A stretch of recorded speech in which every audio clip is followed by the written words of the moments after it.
To the glory of God, Father, Son, and Holy Spirit. Amen.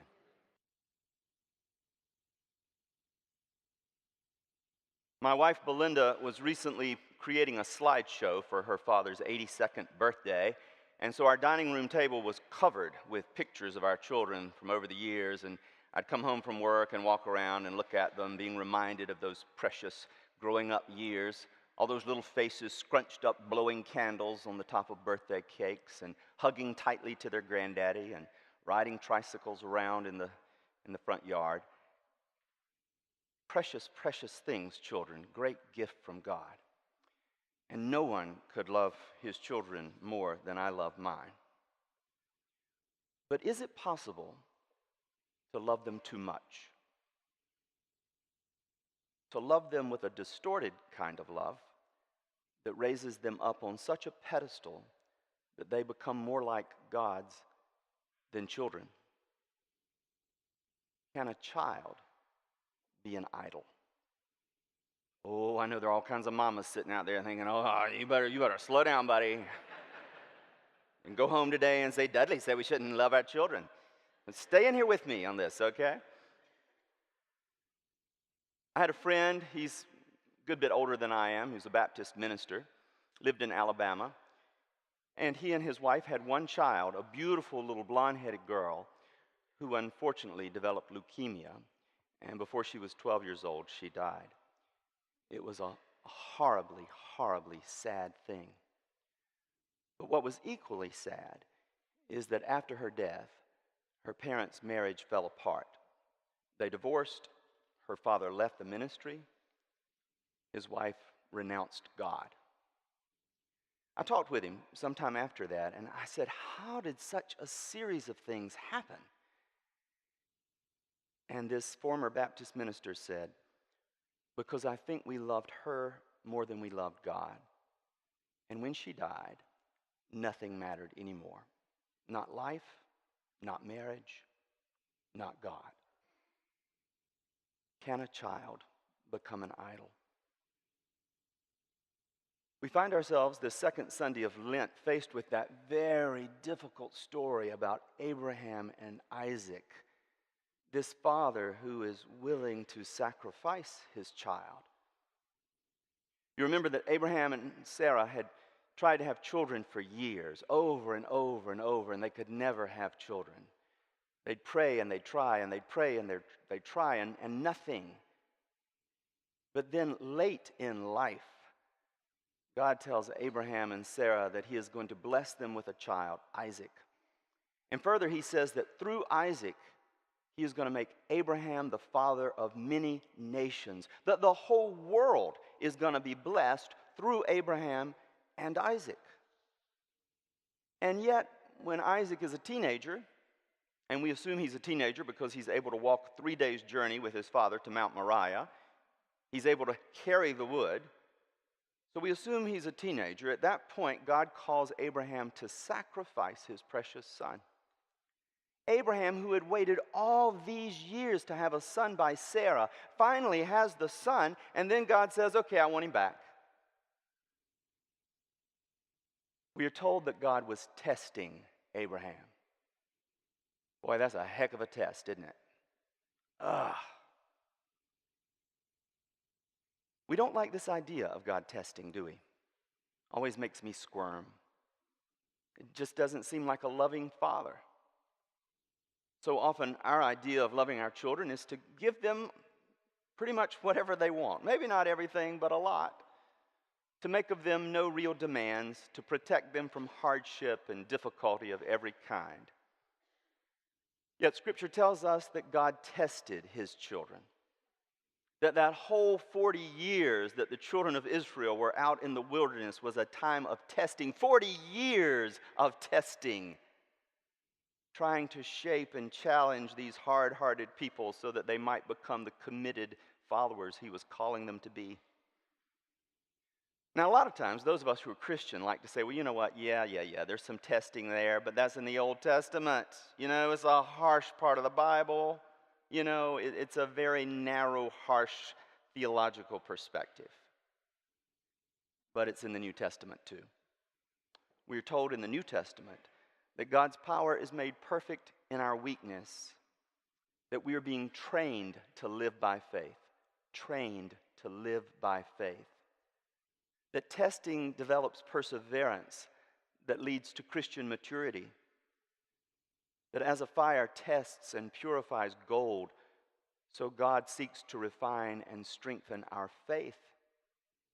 Even the Lord was tested. You remember after his baptism, he was driven into the wilderness by the Spirit of God, so that he was tested for 40 days, tempted to put his trust in the things of this world instead of God. So we have to know, at the end of the day, God is not a cosmic therapist trying to boost our self-esteem, trying to make us feel better about ourselves and more secure in our world. But that is part of our problem, that we do try to find security in ourselves and in our world. We think if we have enough money, we'll finally be secure. We think if we could advance far enough in medical science, we could cure a lot of these diseases and we'd be secure. We think if we could establish greater democracy around the globe, there'd be no more conflict and we'd be secure. Over and over, we put our trust in our own abilities and in the apparent strengths of the world, but it's a false sense of security. Back when we were in the middle of building this cathedral, it was a rainy Saturday morning, and I was down here alone, just walking around in this empty shell of a building, trying to imagine what it was going to look like. And at that time, of course, there was no dais or altar or crucifix. There was scaffolding right here, going all the way up into the top of that tower, 90 feet up in there. And I looked at it and I thought, well, you know what?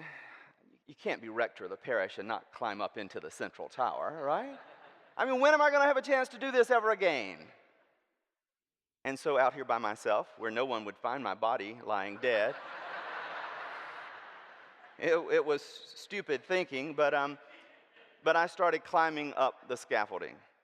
And when I got to about where Jesus' arms are, I was feeling really nervous, because if you've ever been on scaffolding, you know it gives, it shakes a little bit, and it has that little clanging noise that scares you to death.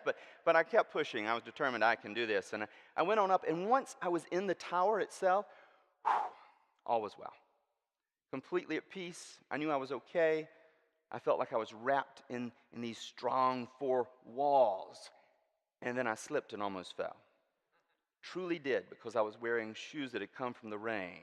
Wet shoes on scaffolding. How stupid is that? So yeah, I slipped and caught myself, thanks be to God, and realized, you know what? I'm no safer inside these walls than I was below them. The same scaffolding. I'm still not attached to anything. It was a false sense of security. And sometimes I think we do that. I think we wrap ourselves in what feels like a really secure environment with money and family and health. And we don't realize until it's too late that they are false securities. Perhaps Isaac, at some level, represents all our worldly efforts to feel secure, to make a future for ourselves by our own plans and projects and accumulations and investments. Abraham had made the mistake of placing his hope in Isaac. God gave Isaac to Abraham and to Sarah as a blessing. God made a promise to Abraham about Isaac. But Abraham seems to have transferred his trust and hope from God to Isaac. Isaac became the living promise of Abraham's future, the hope of his family. And God seems, through this testing, to be trying to refocus Abraham's heart. Does he want him to love his child? Absolutely. Has he gone overboard? Maybe. We don't know all the psychology of this, but obviously maybe he was putting too much trust and hope in that child instead of God. I knew a woman some years ago. Her husband died early in their marriage. Their child was about 2 when the husband died. And so she had this one and only child that she had to raise by herself. She did a great job raising the child, except her whole universe was focused on that child. And that child did what all children do. He grew up. And he moved away, and he got married. And she was devastated. And she hated the wife. And she was angry with the son. And there was no joy or meaning in her life because all the joy and meaning of her life was focused in that one human individual. It's kind of interesting to see how Abraham is shaped over the course of many years, kind of like us. God just keeps working on us and working on us and working on us, hoping by His Spirit, through His church, through His Word, He's going to remake us. You go back and you look in the early days when Abraham was first called by God to leave his home and to go who knows where, that he has that moment when his nephew Lot is about to be lost in the destruction of Sodom and Gomorrah. And you remember early in that relationship with God, it was a very immature kind of faith. And so what Abraham does is he starts arguing with God, trying to wheel and deal his way through the impending doom. And then later in his life, when he has this son Ishmael by another woman, a woman other than Sarah, which was not God's will, again, he tried to bargain with God for his future. But here, much later in life, we see a more mature Abraham. Perhaps he had begun to put too much trust and hope in Isaac, but when God seeks to refocus his heart, he responds immediately. And that's the real focus of this story. Not the sacrifice of Isaac, but the sacrifice of Abraham. The sacrifice of his own needs and expectations and understandings for the sake of obedience to God. Now, Abraham did not know going into this that this was a test. And that's usually how spiritual tests work, right? You don't know until after the fact, and you look back and say, oh, you know what? I think God might have been testing me in this, might have been shaping me. So he doesn't know that going in. He was just trusting God, even though this didn't make any sense, and it's not something he wanted to do, and it went squarely against his reasoning. Whenever I read this Abraham-Isaac story, I think of Luke 14, where Jesus says, if anyone comes to me who does not hate his mother, father, wife, and children, indeed even his own life, then he cannot be my disciple. Does Jesus really want us to hate, despise the very family that he's given us? No. What he's trying to say there, the point he's trying to make, is that he must be first. That nothing, not even father, mother, or children can come before our love for God. Because only when we hold nothing back from God does he become the center and foundation of our lives and our families. And only then can we know real spiritual freedom, peace, and hope. Before Abraham went through with this gruesome task of taking the life of his child, the angel of the Lord stopped him and said, do not lay your hand on your child, do not harm him, for now I know that you fear God, seeing you have not withheld even your only son. Now I know that you fear God. Does that mean that you're scared of God? Nope. The Hebrew word is translated stand in awe of God. Now I see that you stand in awe of God. You know your place in relationship to God. You submit to God because you have not withheld even your child. Did God genuinely seek Isaac's life? No. We clearly know from the Old Testament that God was not a God like the pagan gods who wanted child sacrifice. That gets spelled out over and over in the Old Testament. What God wanted was the full heart of Abraham, fully, clearly, completely dedicated. We give up things for Lent, usually simple things like chocolate, coffee, social media. But what is it we're unwilling to give up? What in our hearts and our lives do we hold back from God? I think of my son years ago when he was a little boy. And he was in the kitchen. He'd gotten into the candy drawer before supper, and I caught him. And I said, whoa, no. Give it to me. Give it to me. And reluctantly, he stretches out his right hand, which was full of little Tootsie Rolls. But the left hand, exactly. The left hand with the little bag of sweet tarts remains behind his back. And I wonder in Lent if we aren't doing that. Yeah, I'll give you the coffee, the chocolate. But the real thing I want, that I can't let go of, I'm holding behind my back. At some level, all spiritual discipline is about learning to sacrifice, isn't it? To give up to God, to surrender power and control, to trust. Sacrificing the Isaacs of our lives, all those things that have become our source of security and power and peace, is a purification of our loves. Being separated from our earthly loves by discipline and obedience, separated from our earthly love by discipline and obedience, we are then able to receive them back, not as the sources of hope and joy, but as great blessings from God, who is the source of hope and joy.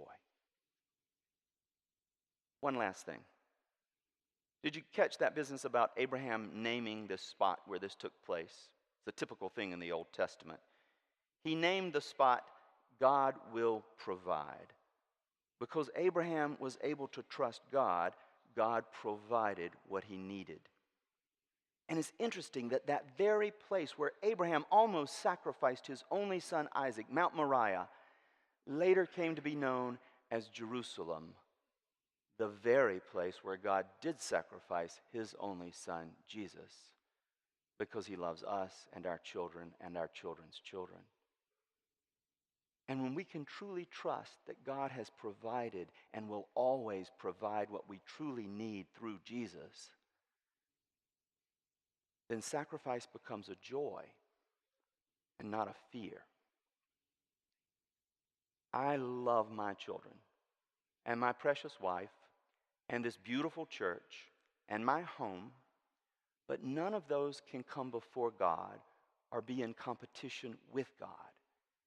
It is only when God is the center and foundation that all things then have a proper love, a love that is not selfish or controlling, but freeing, trusting, life-giving.